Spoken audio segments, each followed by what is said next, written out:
Hi friends, welcome back to my channel Maha garden. இன்றைக்கி நம்ம பார்க்க போகிறது பொரிச்ச குழம்பு, அதாவது புளி இல்லாத குழம்பும்பாங்க.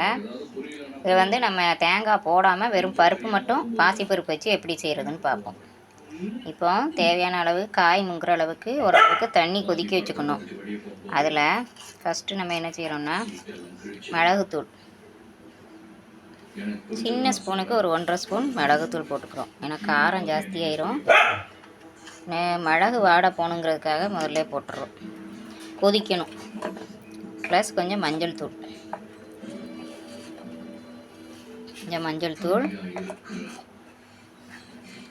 அதுக்கப்புறம் வத்தல் பொடி, சில்லி பவுடர், ஒரு ஸ்பூன் சில்லி பவுடர். நீங்கள் எவ்வளோ காரம் சேர்ப்பீங்களோ அந்த அளவுக்கு மிளகும் வத்தப்பொடியும் சேர்த்துக்கோங்க. எங்கள் வீட்டில் காரம் கொஞ்சம் கம்மியாக தான் சேர்ப்போம். இப்போ எல்லாத்தையும் போட்டோமா, ஒரு கிண்டி விட்டு கொதிக்க விடணும். ஓரளவுக்கு அந்த வாடை போகணும். மிளகுத்தூள் வாடை போட்டோம். இது கூட கொஞ்சம் உப்பையும் சேர்த்து போட்டுடலாம். கொஞ்சம் உப்பையும் போட்டுருவோம். குழம்புக்கு தேவையான அளவு உப்பு.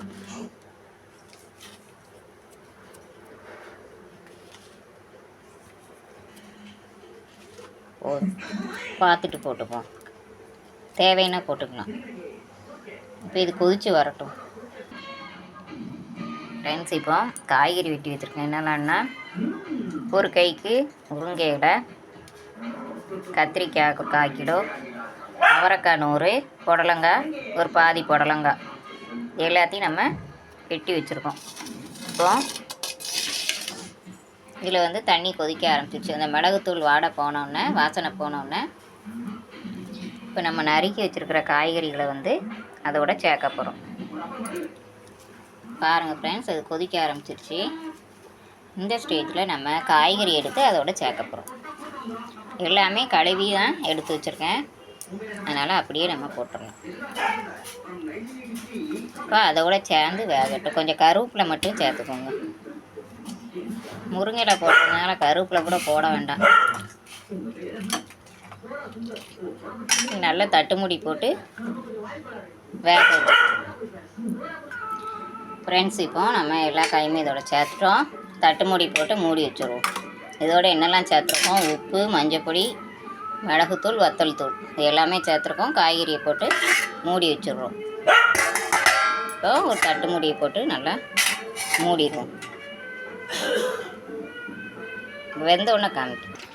ஃப்ரெண்ட்ஸ், காய் எப்படி வெந்து வருது பாருங்கள்.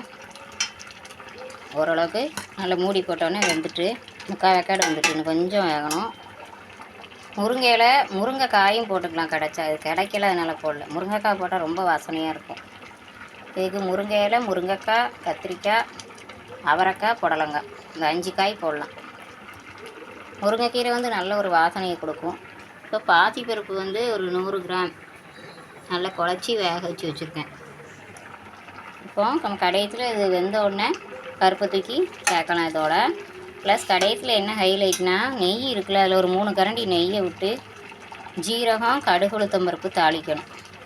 தாளிச்சோன்னா அது ஒரு நல்ல ஒரு டேஸ்ட்டை கொடுக்கும். நெய் கடைசியில் சேர்க்குறது இந்த பொரிச்ச குழம்புக்கு அந்த நெய் வாசனை தான் ரொம்ப நல்லாயிருக்கும்.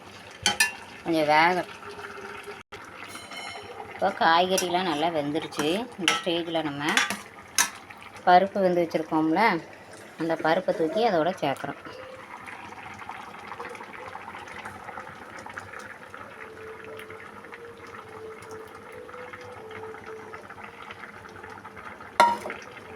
பருப்பும் சேர்ந்து கொதிக்கட்டும். அதோட கட்டியாக வேணால் கட்டியாக வச்சுக்கலாம், இல்லாட்டி கொஞ்சம் தண்ணி சேர்த்துக்கலாம்.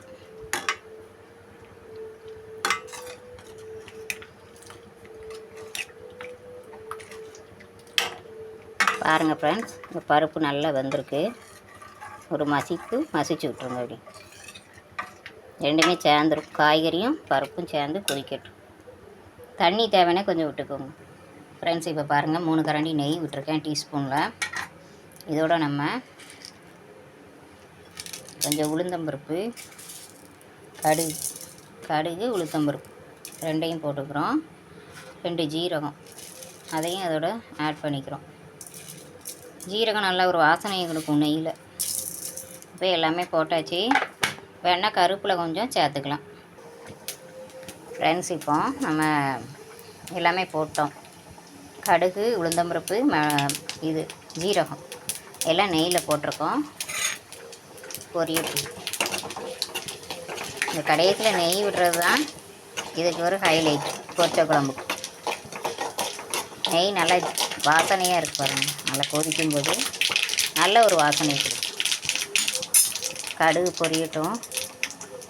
ஸ்டேஜில் நம்ம கொஞ்சம் கருவேப்பிலையை போட்டுக்கணும். எல்லாமே செவந்து வந்துருச்சு. இந்த ஸ்டேஜில் நம்ம அடுப்பை ஆஃப் பண்ணிடுவோம்.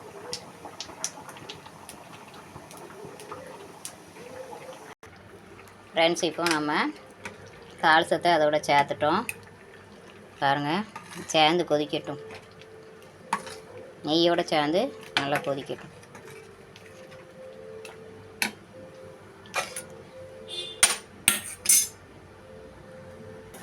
ஃப்ரெண்ட்ஸ் பாருங்கள் எப்படி கொதிக்குதுன்னு. இது கொஞ்சம் இறுக ஆரம்பிச்சிடும். இப்போ தண்ணியாக இருக்கா, கொஞ்சம் நேரம் கழிச்சு நல்லா கெட்டியாயிடும். நல்லா விட்டு சாப்பிட்றது நல்லாயிருக்கும். ரசமும் பொரிச்ச குழம்பும் காம்பினேஷன் நல்லாயிருக்கும். ஃப்ரெண்ட்ஸ் நீங்களும் இப்படி ட்ரை பண்ணி பாருங்கள். சுவையான பொரிச்ச குழம்பு ரெடி. இந்த வீடியோ பிடிச்சிருந்தால் லைக் பண்ணுங்கள், ஷேர் பண்ணுங்கள், கமெண்ட் பண்ணுங்கள். என்னோடய சேனலை மறக்காமல் சப்ஸ்கிரைப் பண்ணி பாருங்கள். Okay, thank you.